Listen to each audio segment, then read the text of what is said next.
40। সুচরিতা নিচের ঘরে আসিয়া হারানবাবুর সম্মুখে দাঁড়াইল, কহিল, আপনার কি কথা আছে বলুন। হারানবাবু কহিলেন, বসো। সুচরিতা বসিল না, স্থির দাঁড়াইয়া রহিল। হারানবাবু কহিলেন, সুচরিতা, তুমি আমার প্রতি অন্যায় করছ। সুচরিতা কহিল, আপনিও আমার প্রতি অন্যায় করছেন। হারানবাবু কহিলেন, কেন? আমি তোমাকে যা কথা দিয়েছি এখনো তা। সুচরিতা মাঝখানে বাধা দিয়া কহিল, ন্যায় অন্যায় কি শুধু কেবল কথায়? সেই কথার উপর জোর দিয়ে আপনি কাজে আমার প্রতি অত্যাচার করতে চান? একটা সত্য কি সহস্র মিথ্যার চেয়ে বড় নয়? আমি যদি 100 বার ভুল করে থাকি, তবে কি আপনি জোর করে আমার সেই ভুলকেই অগ্রগণ্য করবেন? আজ যখন আমার সেই ভুল ভেঙেছে, তখন আমি আর আগেকার কোনো কথাকে স্বীকার করব না, করলে আমার অন্যায় হবে। সুচরিতার যে এমন পরিবর্তন কি করিয়া সম্ভব হইতে পারে, তাহা হারানবাবু কোনো মতেই বুঝিতে পারিলেন না। তাহার স্বাভাবিক স্তব্ধতা ও নম্রতা আজ এমন করিয়া ভাঙিয়া গেছে, ইহা যে তাহারই দ্বারা ঘটিতে পারে তাহা অনুমান করিবার শক্তি ও বিনয় তাহার ছিল না। সুচরিতার নতুন সঙ্গীগুলির প্রতি মনে মনে দোষারোপ করিয়া তিনি জিজ্ঞাসা করিলেন, তুমি কি ভুল করেছিলে? সুচরিতা কহিল, সে কথা কেন আমাকে জিজ্ঞাসা করছেন? পূর্বে মত ছিল, এখন আমার মত নেই, এই কি যথেষ্ট নয়? হারান কহিলেন, ব্রাহ্ম সমাজের কাছে আমাদের যে জবাবদিহি আছে, সমাজের লোকের কাছে তুমিই বা কি বলবে, আমিই বা কি বলবো? সুচরিতা কহিল, আমি কোনো কথাই বলবো না। আপনি যদি বলতে ইচ্ছে করেন তবে বলবেন। সুচরিতার বয়স অল্প, ওর বুদ্ধি নেই, ওর মতি অস্থির, যেমন ইচ্ছা তেমনি বলবেন। কিন্তু এ সম্বন্ধে এই আমাদের শেষ কথা হয়ে গেল। হারানবাবু কহিলেন, শেষ কথা হতেই পারে না। পরেশবাবু যদি। বলিতে বলিতেই পরেশবাবু আসিয়া উপস্থিত হইলেন। কহিলেন, কি পানুবাবু, আমার কথা কি বলছেন? সুচরিতা তখন ঘর হইতে বাহির হইয়া যাইতেছিল। হারানবাবু ডাকিয়া কহিলেন, সুচরিতা, যেও না, পরেশবাবুর কাছেই কথাটা হয়ে যাক। সুচরিতা ফিরিয়া দাঁড়াইল। হারানবাবু কহিলেন, পরেশবাবু, এতদিন পরে আজ সুচরিতা বলছেন বিবাহে ওর মত নেই। এত বড় গুরুতর বিষয় নিয়ে কি এতদিন ওর খেলা করা উচিত ছিল? এই যে কদর্য উপসর্গটা ঘটল, এই জন্য কি আপনাকেও দায়ী হতে হবে না? পরেশবাবু সুচরিতার মাথায় হাত বুলাইয়া স্নিগ্ধ স্বরে কহিলেন, মা, তোমার এখানে থাকবার দরকার নেই, তুমি যাও। এই সামান্য কথাটুকু শুনিবা মাত্র এক মুহূর্তে অশ্রুজলে সুচরিতার 2 চোখ ভাসিয়া গেল এবং সে তাড়াতাড়ি সেখান হইতে চলিয়া গেল। পরেশবাবু কহিলেন, সুচরিতা যে নিজের মন ভালো করে না বুঝেই বিবাহে সম্মতি দিয়েছিল, এই সন্দেহ অনেকদিন থেকে আমার মনে উদয় হওয়াতেই সমাজের লোকের সামনে আপনাদের সম্বন্ধ পাকা করার বিষয়ে আমি আপনার অনুরোধ পালন করতে পারিনি। হারানবাবু কহিলেন, সুচরিতা তখন নিজের মন ঠিক বুঝেই সম্মতি দিয়েছিল, এখনই না বুঝে অসম্মতি দিচ্ছে, এরকম সন্দেহ আপনার মনে উদয় হচ্ছে না? পরেশবাবু কহিলেন, দুটোই হতে পারে, কিন্তু এরকম সন্দেহের স্থলে তো বিবাহ হতে পারে না। হারানবাবু কহিলেন, আপনি সুচরিতাকে সৎ পরামর্শ দেবেন না? পরেশবাবু কহিলেন, আপনি নিশ্চয়ই জানেন সুচরিতাকে আমি কখনো সাধ্যমতো অসৎ পরামর্শ দিতে পারি না। হারানবাবু কহিলেন, তাই যদি হতো তাহলে সুচরিতার এরকম পরিণাম কখনোই ঘটতে পারত না। আপনার পরিবারে আজকাল যেসব ব্যাপার আরম্ভ হয়েছে, এই যে সমস্তই আপনার অবিবেচনার ফল, একথা আমি আপনাকে মুখের সামনেই বলছি। পরেশবাবু ঈষৎ হাসিয়া কহিলেন, হে তো আপনি ঠিক কথাই বলেছেন, আমার পরিবারের সমস্ত ফলাফলের দায়িত্ব আমি নেব না তো কে নেবে? হারানবাবু কহিলেন, এজন্যে আপনাকে অনুতাপ করতে হবে, সে আমি বলে রাখছি। পরেশবাবু কহিলেন, অনুতাপ তো ঈশ্বরের দয়া, অপরাধকেই ভয় করি পানুবাবু, অনুতাপকে নয়। সুচরিতা ঘরে প্রবেশ করিয়া পরেশবাবুর হাত ধরিয়া কহিল, বাবা, তোমার উপাসনার সময় হয়েছে। পরেশবাবু কহিলেন, পানুবাবু, তবে কি একটু বসবেন? হারানবাবু কহিলেন, না, বলিয়া দ্রুত পদে চলিয়া গেলেন। 41। একই সময় নিজের অন্তরের সঙ্গে আবার নিজের বাহিরের সঙ্গে সুচরিতার যে সংগ্রাম বাঁধিয়া উঠিয়াছে, তাহাতে তাহাকে ভীত করিয়া তুলিয়াছে। গোরার প্রতি তাহার যে মনের ভাব এতদিন তাহার অলক্ষ্যে বল পাইয়া উঠিয়াছিল, এবং গোরার জেলে যাওয়ার পর হইতে যাহা তাহার নিজের কাছে সম্পূর্ণ সুস্পষ্ট এবং দুর্নিবার রূপে দেখা দিয়াছে, তাহা লইয়া সে যে কি করিবে, তাহার পরিণাম যে কি, তাহা সে কিছুই ভাবিয়া পায় না। সে কথা কাহাকেও বলিতে পারে না, নিজের কাছে নিজেই কুণ্ঠিত হইয়া থাকে। এই নিগূঢ় বেদনাটাকে লইয়া সে গোপনে বসিয়া নিজের সঙ্গে যে একটা বোঝাপড়া করিয়া লইবে, তাহার সে নিভৃত অবকাশটুকুও নাই। হারানবাবু তাহার দ্বারের কাছে তাহাদের সমস্ত সমাজকে জাগ্রত করিয়া তুলিবার উপক্রম করিয়াছেন, এমনকি ছাপার কাগজের ঢাকেও কাঠি পড়িবার লক্ষণ দেখা যাইতেছে। ইহার উপরেও তাহার মাসির সমস্যা এমন হইয়া উঠিয়াছে যে অতি সত্বর তাহার কোনো একটা মীমাংসা না করিলে একদিনও আর চলে না। সুচরিতা বুঝিয়াছে এবার তাহার জীবনের একটা সন্ধিক্ষণ আসিয়াছে, চিরপরিচিত পথে চিরাভ্যস্ত নিশ্চিন্তভাবে চলিবার দিন আর নাই। এই তাহার সংকটের সময় তাহার একমাত্র অবলম্বন ছিল পরেশবাবু। তাহার কাছে সে পরামর্শ চাহে নাই, উপদেশ চাহে নাই। অনেক কথা ছিল যাহা পরেশবাবুর সম্মুখে সে উপস্থিত করিতে পারিত না, এবং এমন অনেক কথা ছিল যাহা লজ্জাকর হীনতাবশতই পরেশবাবুর কাছে প্রকাশের অযোগ্য। কেবল পরেশবাবুর জীবন, পরেশবাবুর সঙ্গমাত্র তাহাকে যেন নিঃশব্দে কোন পিতৃক্রোড়ে, কোন মাতৃবক্ষে আকর্ষণ করিয়া লইত। এখন শীতের দিনে সন্ধ্যার সময় পরেশবাবু বাগানে যাইতেন না। বাড়ির পশ্চিম দিকের একটি ছোট ঘরে মুক্ত দ্বারের সম্মুখে একখানি আসন পাতিয়া তিনি উপাসনায় বসিতেন। তাহার শুক্লকেশ মণ্ডিত শান্ত মুখের উপর সূর্যাস্তের আভা আসিয়া পড়িত। সেই সময় সুচরিতা নিঃশব্দ পদে চুপ করিয়া তাহার কাছে আসিয়া বসিত। নিজের অশান্ত ব্যথিত চিত্তটিকে সে যেন পরেশের উপাসনার গভীরতার মাঝখানে নিমজ্জিত করিয়া রাখিত।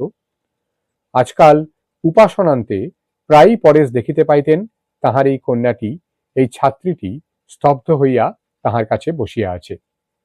তখন তিনি একটি অনির্বচনীয় আধ্যাত্মিক মাধুর্যের দ্বারা এই বালিকাটিকে পরিবেষ্টিত দেখিয়া সমস্ত অন্তঃকরণ দিয়া নিঃশব্দে ইহাকে আশীর্বাদ করিতেন। ভূমার সহিত মিলনকেই জীবনের একমাত্র লক্ষ্য করিয়াছিলেন বলিয়া যাহা শ্রেয়তম এবং সত্যতম, পরেশের চিত্ত সর্বদাই তাহার অভিমুখ ছিল। এই জন্য সংসার কোনো মতেই তাহার কাছে অত্যন্ত গুরুতর হইয়া উঠিতে পারিত না। এইরূপে নিজের মধ্যে তিনি একটি স্বাধীনতা লাভ করিয়াছিলেন বলিয়াই মত বা আচরণ লইয়া তিনি অন্যের প্রতি কোনো প্রকার জবরদস্তি করিতে পারিতেন না। মঙ্গলের প্রতি নির্ভর এবং সংসারের প্রতি ধৈর্য তাহার পক্ষে অত্যন্ত স্বাভাবিক ছিল। ইহা তাহার এত অধিক পরিমাণে ছিল যে সাম্প্রদায়িক লোকের কাছে তিনি নিন্দিত হইতেন, কিন্তু নিন্দাকে তিনি এমন করিয়া গ্রহণ করিতে পারিতেন যে হয়তো তাহা তাহাকে আঘাত করিত, কিন্তু তাহাকে বিদ্ধ করিয়া থাকিত না। তিনি মনের মধ্যে এই কথাটাই কেবলই থাকিয়া থাকিয়া আবৃত্তি করিতেন, আমি আর কাহারও হাত হইতে কিছু লইব না, আমি তাহার হাত হইতেই সমস্ত লইব। পরেশের জীবনের এই গভীর নিস্তব্ধ শান্তির স্পর্শ লাভ করিবার জন্য আজকাল সুচরিতা নানা উপলক্ষেই তাহার কাছে আসিয়া উপস্থিত হয়। এই অনভিজ্ঞ বালিকা বয়সে তাহার বিরুদ্ধ হৃদয় এবং বিরুদ্ধ সংসার যখন তাহাকে একেবারে উদ্ভ্রান্ত করিয়া তুলিয়াছে, তখন সে বারবার কেবল মনে করিয়াছে, বাবার পা দুখানা মাথায় চাপিয়া ধরিয়া খানিকক্ষণের জন্য যদি মাটিতে পড়িয়া থাকিতে পারি, তবে আমার মন শান্তিতে ভরিয়া ওঠে। এইরূপে সুচরিতা মনে ভাবিতেছিল, সে মনের সমস্ত শক্তিকে জাগ্রত করিয়া অবিচলিত ধৈর্যের সহিত সমস্ত আঘাতকে ঠেকাইয়া রাখিবে, অবশেষে সমস্ত প্রতিকূলতা আপনি পরাস্ত হইয়া যাইবে। কিন্তু সেরূপ ঘটিল না, তাহাকে অপরিচিত পথে বাহির হইতে হইল। বরদা সুন্দরী যখন দেখিলেন রাগ করিয়া ভর্ৎসনা করিয়া সুচরিতাকে টলানো সম্ভব নহে এবং পরেশকেও সহায়ক রূপে পাইবার কোনো আশা নাই, তখন হরিমোহিনীর প্রতি তাহার ক্রোধ অত্যন্ত দুর্দান্ত হইয়া উঠিল। তাহার গৃহের মধ্যে হরিমোহিনীর অস্তিত্ব তাহাকে উঠিতে বসিতে যন্ত্রণা দিতে লাগিল। সেদিন তাহার পিতার মৃত্যুদিনের বার্ষিক উপাসনা উপলক্ষে তিনি বিনয়কে নিমন্ত্রণ করিয়াছিলেন। উপাসনা সন্ধ্যার সময় হইবে, তৎপূর্বেই তিনি সভাগৃহ সাজাইয়া রাখিতেছিলেন। সুচরিতা এবং অন্য মেয়েরাও তাহার সহায়তা করিতেছিল। এমন সময় তাহার চোখে পড়িল বিনয় পাশের সিঁড়ি দিয়া হরিমোহিনীর নিকট যাইতেছে। মন যখন ভারাক্রান্ত থাকে তখন ক্ষুদ্র ঘটনাও বড় হইয়া ওঠে। বিনয়ের এই উপরের ঘরে যাওয়া এক মুহূর্তে তাহার কাছে এমন অসহ্য হইয়া উঠিল যে তিনি ঘর সাজানো ফেলিয়া তৎক্ষণাৎ হরিমোহিনীর কাছে গিয়া উপস্থিত হইলেন। দেখিলেন বিনয় মাদুরে বসিয়া আত্মীয়ের ন্যায় বিশ্রব্ধ ভাবে হরিমোহিনীর সহিত কথা কহিতেছে। বরদা সুন্দরী কহিলেন, দেখো, তুমি আমাদের এখানে যতদিন খুশি থাকো, আমি তোমাকে আদর যত্ন করেই রাখবো, কিন্তু আমি বলছি তোমার ওই ঠাকুরকে এখানে রাখা চলবে না। হরিমোহিনী চিরকাল পাড়াগাঁয়েই থাকিতেন। ব্রাহ্মদের সম্বন্ধে তাহার ধারণা ছিল যে তাহারা খ্রিস্টানদেরই শাখা বিশেষ, সুতরাং তাহাদেরই সংস্রব সম্বন্ধে বিচার করিবার বিষয় আছে। কিন্তু তাহারাও যে তাহার সম্বন্ধে সংকোচ অনুভব করিতে পারে, ইহা তিনি এই কয়দিনেই ক্রমশই বুঝিতে পারিতেছিলেন। কি করা কর্তব্য ব্যাকুল হইয়া চিন্তা করিতেছিলেন। এমন সময় আজ বরদা সুন্দরীর মুখে এই কথা শুনিয়া তিনি বুঝিলেন যে আর চিন্তা করিবার সময় নাই, যাহা হয় কিছু একটা স্থির করিতে হইবে। প্রথমে ভাবিলেন কলিকাতায় একটা কোথাও বাসা লইয়া থাকিবেন, তাহা হইলে মাঝে মাঝে সুচরিতা ও সতীশকে দেখিতে পাইবেন। কিন্তু তাহার যে অল্প সম্বল, তাহাতে কলিকাতার খরচ চলিবে না। বরদা সুন্দরী আকস্মাৎ ঝড়ের মতো আসিয়া যখন চলিয়া গেলেন, তখন বিনয় মাথা হেঁট করিয়া চুপ করিয়া বসিয়া রহিল। কিছুক্ষণ চুপ করিয়া থাকিয়া হরিমোহিনী বলিয়া উঠিলেন, আমি তীর্থে যাব, তোমরা কেউ আমাকে পৌঁছে দিয়ে আসতে পারবে বাবা? বিনয় কহিল, খুব পারব, কিন্তু তার আয়োজন করতে তো 2-4 দিন দেরি হবে। ততদিন চলো মাসি, তুমি আমার মার কাছে গিয়ে থাকবে। হরিমোহিনী কহিলেন, বাবা, আমার ভার ভীষণ ভার। বিধাতা আমার কপালের উপরে কি বোঝা চাপিয়েছেন জানি না, আমাকে কেউ বইতে পারে না। আমার শ্বশুর বাড়িতেও যখন আমার ভার সইল না, তখনই আমার বোঝা উচিত ছিল। কিন্তু বড় অবুঝ মন বাবা, বুক যে খালি হয়ে গেছে সেইটে ভরাবার জন্য কেবলই ঘুরে ঘুরে বেড়াচ্ছি। আমার পোড়া ভাগ্যও যে সঙ্গে সঙ্গে চলেছে। আর থাক বাবা, আর কারো বাড়িতে গিয়ে কাজ নেই। যিনি বিশ্বের বোঝা বন, তাঁরই পাদপদ্মে এবার আমি আশ্রয় গ্রহণ করব। আর আমি পারি নে, বলিয়া বারবার 2 চক্ষু মুছিতে লাগিলেন। বিনয় কহিল, সে বললে হবে না মাসি, আমার মার সঙ্গে অন্য কারো তুলনা করলে চলবেই না। যিনি নিজের জীবনের সমস্ত ভার ভগবানকে সমর্পণ করতে পেরেছেন, তিনি অন্যের ভার বইতে ক্লেশ বোধ করেন না। যেমন আমার মা, আর যেমন এখানে দেখলেন পরেশবাবু। সে আমি শুনব না। একবার আমার তীর্থে তোমাকে বেরিয়ে নিয়ে আসব, তারপরে তোমার তীর্থেও আমি দেখতে যাব। হরিমোহিনী কহিলেন, তাদের তাহলে তো একবার খবর দিয়ে।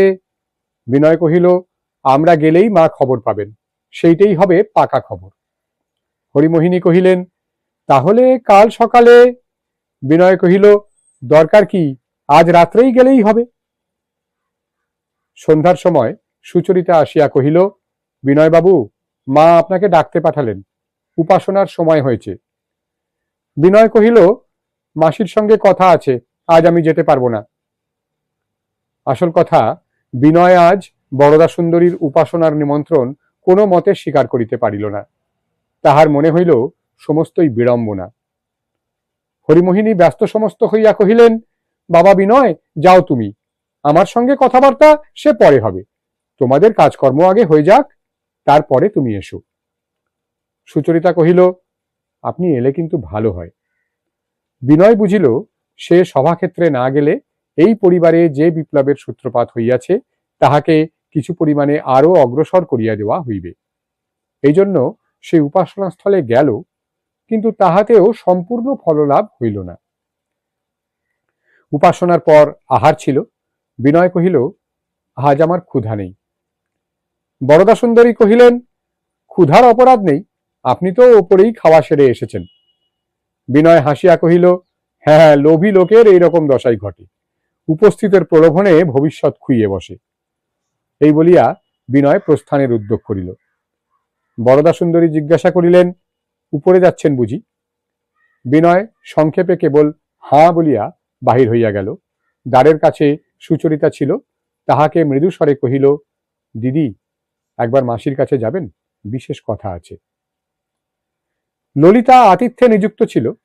একসময় সে হারানবাবুর কাছে আসিতেই তিনি অকারণে বলিয়া উঠিলেন, বিনয়বাবু তো এখানে নেই, তিনি ওপরে গিয়েছেন। শুনিয়াই ললিতা সেখানে দাঁড়াইয়া তাহার মুখের দিকে তাকিয়া চোখ তুলিয়া অসংকোচে কহিল, জানি তিনি আমার সঙ্গে না দেখা করে যাবেন না। আমার এখানকার কাজ সারা হলেই উপরে যাব এখন। ললিতাকে কিছুমাত্র কুণ্ঠিত করিতে না পারিয়া হারানের অন্তর্রুদ্ধ দাহ আরো বাড়িয়া উঠিতে লাগিল। বিনয় সুচরিতাকে হঠাৎ কি একটা বলিয়া গেল এবং সুচরিতা অনতিকাল পরেই তাহার অনুসরণ করিল, ইহাও হারানবাবুর লক্ষ্য এড়াইতে পারে নাই। তিনি আজ সুচরিতার সহিত আলাপের উপলক্ষ সন্ধান করিয়া বারংবার অকৃতকার্য হইয়াছেন। দুই একবার সুচরিতা তাহার সুস্পষ্ট আহ্বান এমন করিয়া এড়াইয়া গেছে যে সমস্ত লোকের কাছে হারানবাবু নিজেকে অপদস্থ জ্ঞান করিয়াছেন। ইহাতে তাহার মন সুস্থ ছিল না। সুচরিতা উপরে গিয়া দেখিল, হরিমোহিনী তাহার জিনিসপত্র গুছাইয়া এমনভাবে বসিয়া আছেন যেন এখনই কোথায় যাইবেন। সুচরিতা জিজ্ঞাসা করিল, মাসি, এ কি? হরিমোহিনী তাহার কোনো উত্তর দিতে না পারিয়া কাঁদিয়া ফেলিলেন এবং কহিলেন, সতীশ কোথায় আছে, তাকে একবার ডেকে দাও মা। সুচরিতা বিনয়ের মুখের দিকে চাহিতেই বিনয় কহিল, এ বাড়িতে মাসি থাকলে সকলেরই অসুবিধে হয়, তাই আমি ওকে মার কাছে নিয়ে যাচ্ছি। হরিমোহিনী কহিলেন, সেখান থেকে আমি তীর্থে যাব মনে করেছি। আমার মতো লোকের কারো বাড়িতে এরকম করে থাকা ভালো হয় না। চিরদিন লোকে আমাকে এমন করে সহ্যই বা করবে কেন? সুচরিতা নিজেই এই কথা কয়েকদিন হইতে ভাবিতেছিল। এ বাড়িতে বাস করা যে তাহার মাসির পক্ষে অপমান, তাহা সে অনুভব করিয়াছিল। সুতরাং সে কোনো উত্তর দিতে পারিল না। চুপ করিয়া তাহার কাছে গিয়া বসিয়া রহিল। রাত্রি হইয়াছে, ঘরে প্রদীপ জ্বালা হয় নাই। কলিকাতার হেমন্তের অস্বচ্ছ আকাশে তারাগুলি বাষ্পাচ্ছন্ন। কাহাদের চোখ দিয়া জল পড়িতে লাগিল, তাহা সেই অন্ধকারে দেখা গেল না। সিঁড়ি হইতে সতীশের উচ্চকণ্ঠে মাসিমা ধ্বনি শোনা গেল। কি বাবা, এসো বাবা বলিয়া হরিমোহিনী তাড়াতাড়ি উঠিয়া পড়িলেন। সুচরিতা কহিল, মাসিমা, আজ রাত্রে কোথাও যাওয়া হতেই পারে না, কাল সকালে সমস্ত ঠিক করা যাবে। বাবাকে ভালো করে না বলে তুমি কি করে যেতে পারবে বলো? সে যে বড় অন্যায় হবে। বিনয় বরদা সুন্দরী কর্তৃক হরিমোহিনীর অপমানে উত্তেজিত হইয়া এই কথাটা ভাবে নাই। সে স্থির করিয়াছিল, এক রাত্রিও মাসির এ বাড়িতে থাকা উচিত হইবে না, এবং আশ্রয়ের অভাবেই যে হরিমোহিনী সমস্ত সহ্য করিয়া এ বাড়িতে রহিয়াছেন, বরদা সুন্দরীর সেই ধারণা দূর করিবার জন্য বিনয় হরিমোহিনীকে এখান হইতে লইয়া যাইতে লেশ মাত্র বিলম্ব করিতে চাহিতেছিল না। সুচরিতার কথা শুনিয়া বিনয়ের হঠাৎ মনে পড়িয়া গেল যে এ বাড়িতে বরদা সুন্দরীর সঙ্গেই যে হরিমোহিনীর একমাত্র এবং সর্বপ্রধান সম্পর্ক, তাহা নহে।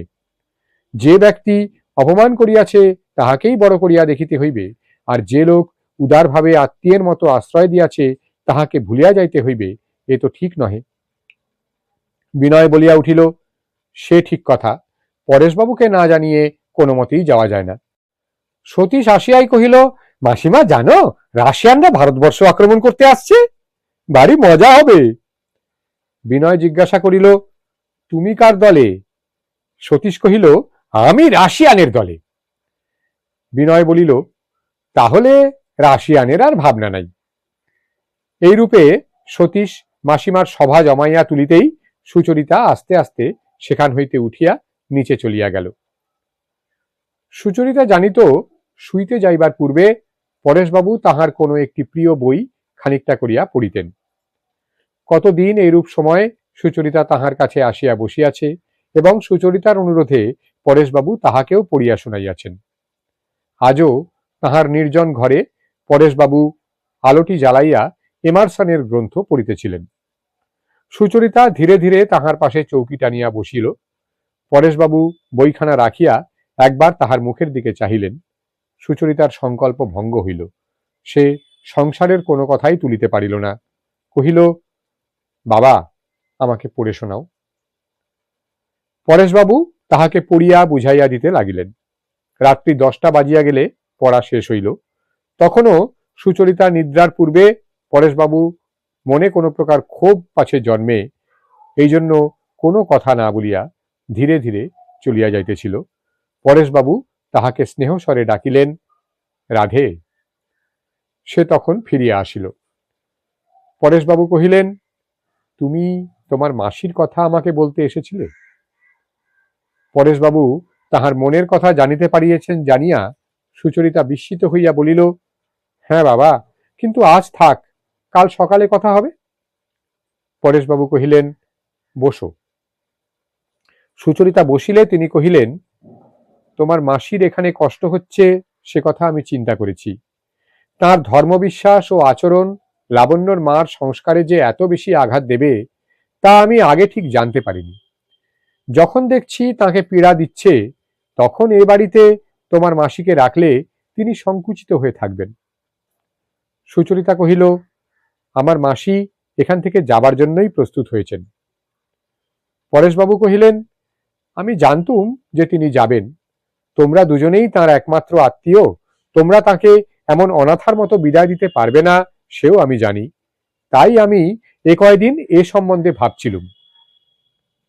তাহার মাসি কি সংকটে পড়িয়াছেন, পরেশবাবু যে তাহা বুঝিয়াছেন ও তাহা লইয়া ভাবিতেছেন, এ কথা সুচরিতা একেবারেই অনুমান করে নাই। পাছে তিনি জানিতে পারিয়া বেদনা বোধ করেন, এই ভয়ে সে এতদিন অত্যন্ত সাবধানে চলিতেছিল। আজ পরেশবাবুর কথা শুনিয়া সে আশ্চর্য হইয়া গেল এবং তাহার চোখের পাতা ছলছল করিয়া উঠিল। পরেশবাবু কহিলেন, তোমার মাসির জন্য আমি একটি বাড়ি ঠিক করে রেখেছি। সুচরিতা কহিল, কিন্তু তিনি তো। পরেশবাবু, ভাড়া দিতে পারবেন না। ভাড়া তিনি কেন দেবেন? তুমি ভাড়া দেবে। সুচরিতা অবাক হইয়া পরেশবাবুর মুখের দিকে চাহিয়া রহিল। পরেশবাবু হাসিয়া কহিলেন, তোমারই বাড়িতে থাকতে দিও, ভাড়া দিতে হবে না। সুচরিতা আরো বিস্মিত হইল। পরেশবাবু কহিলেন, কলকাতায় তোমাদের দুটো বাড়ি আছে জানো না?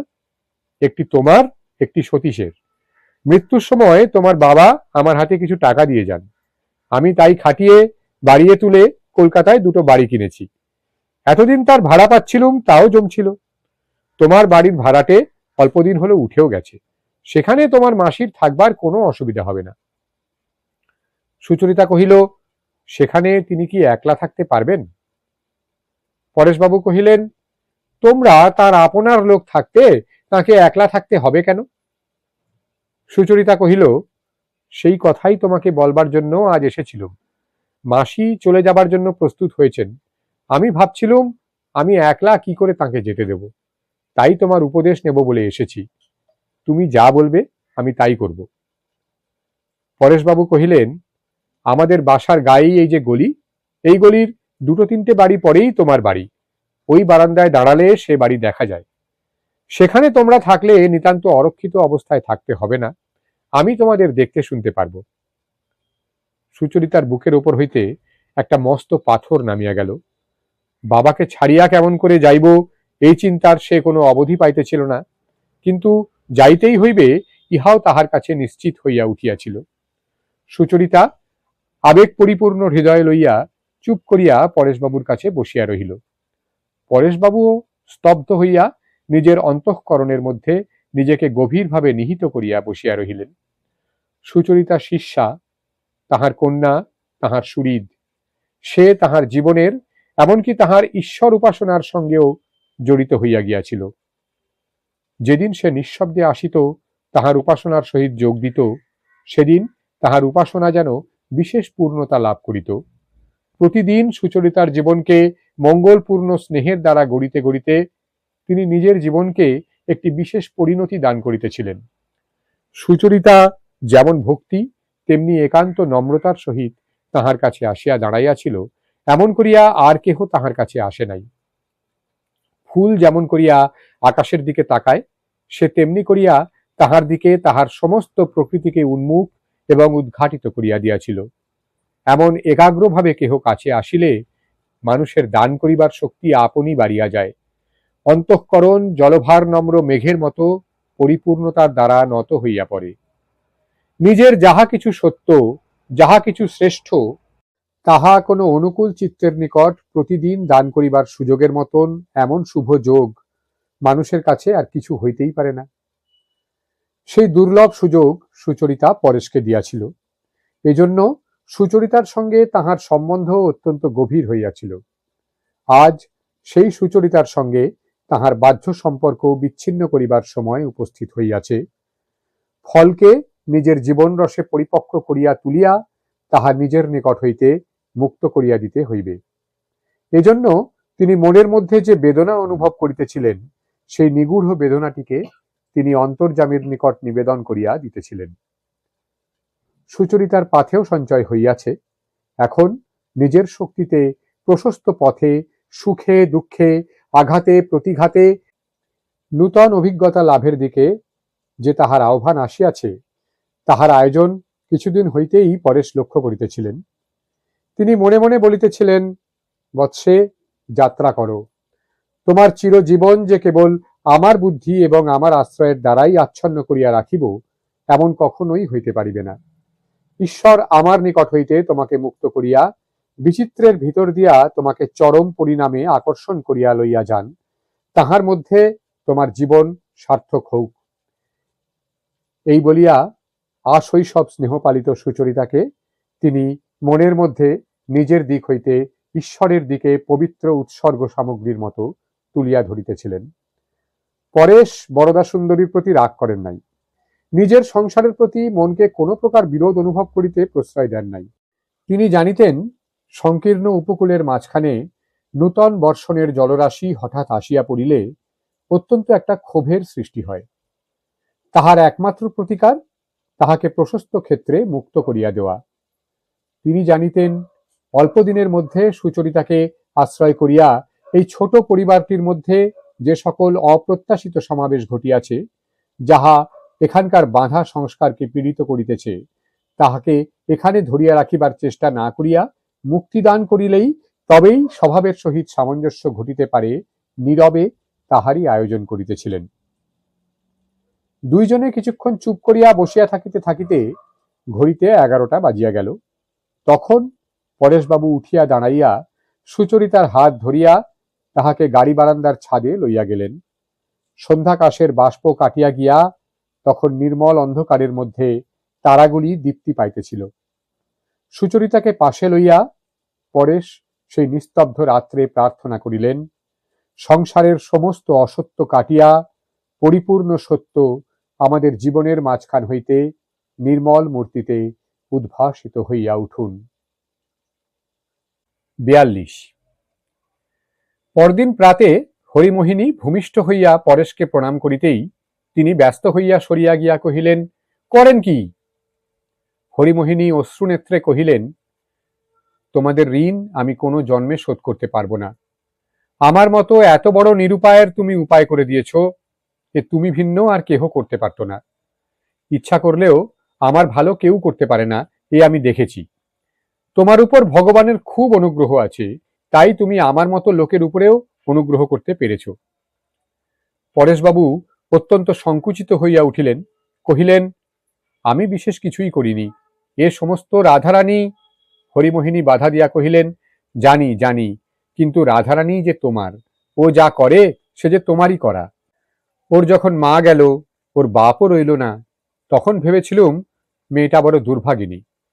কিন্তু ওর দুঃখের কপালকে ভগবান যে এমন ধন্য করে তুলবেন, তা কেমন করে জানবো বলো? দেখো, ঘুরে ফিরে শেষে আজ তোমার দেখা যখন পেয়েছি, তখন বেশ বুঝতে পেরেছি ভগবান আমাকেও দয়া করেছেন।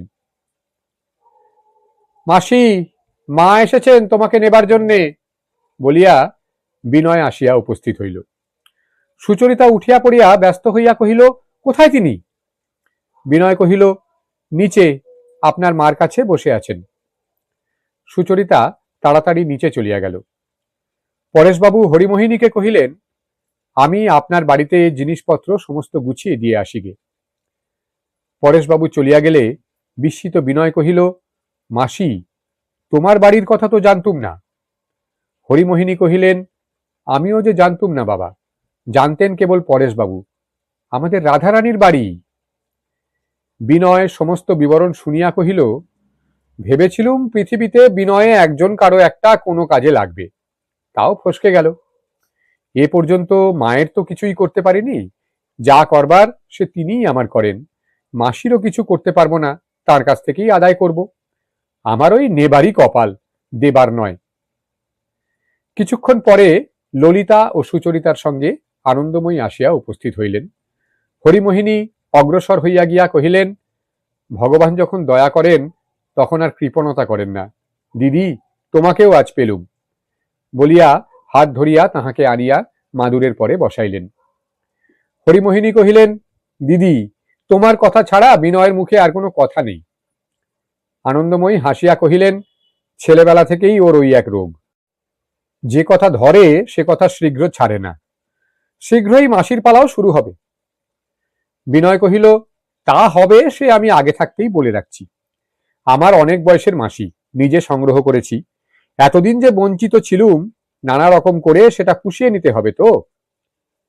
আনন্দময়ী ললিতার দিকে চাহিয়া সহাস্যে কহিলেন, আমাদের বিনয় ওর যা অভাব তা সংগ্রহ করতেও জানে, আর সংগ্রহ করে প্রাণ মনে তাকে আদর করতেও জানে। তোমাদের ও যে কি চোখে দেখেছে সে আমিই জানি। যা কখনো ভাবতে পারতো না তারই যেন হঠাৎ সাক্ষাৎ পেয়েছে। তোমাদের সঙ্গে ওদের জানাশোনা হওয়াতে আমি যে কত খুশি হয়েছি সে আর কি বলবো মা।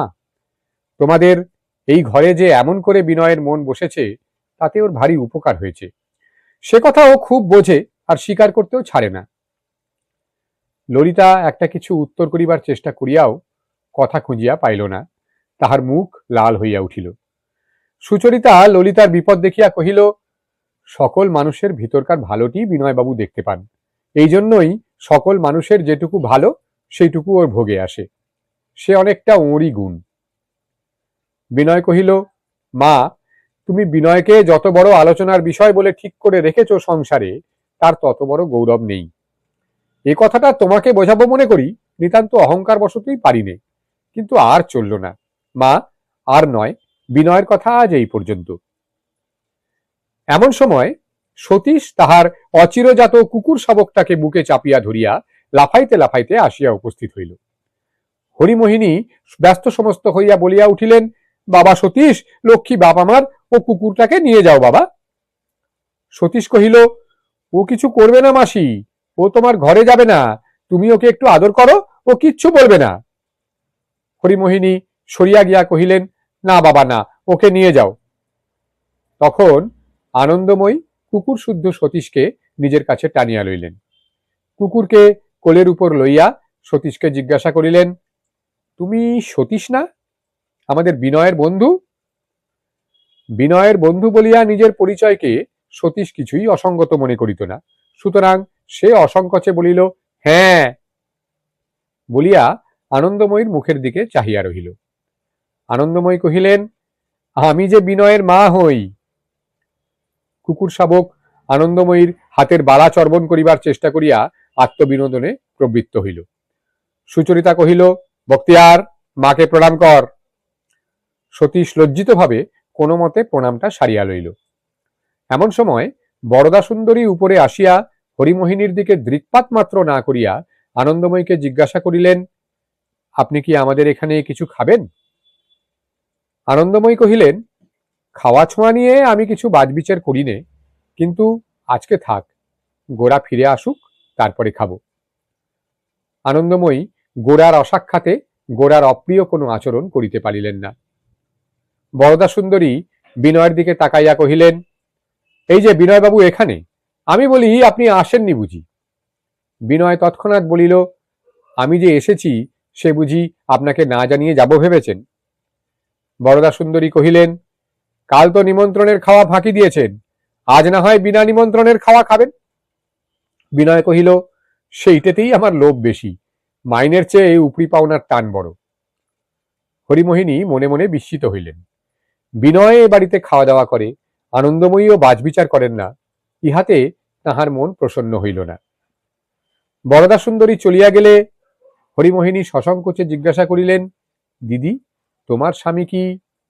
আনন্দময়ী কহিলেন, আমার স্বামী খুব হিন্দু। হরিমোহিনী অবাক হইয়া রহিলেন। আনন্দময়ী তাহার মনের ভাব বুঝিতে পারিয়া বলিলেন, বোন, যতদিন আমার সমাজ আমার সকলের চেয়ে বড় ছিল ততদিন সমাজকেই মেনে চলতুম, কিন্তু একদিন ভগবান আমার ঘরে হঠাৎ এমন করে দেখা দিলেন যে আমাকে আর সমাজ মানতে দিলেন না। তিনি নিজে এসে আমার জাত কেড়ে নিয়েছেন।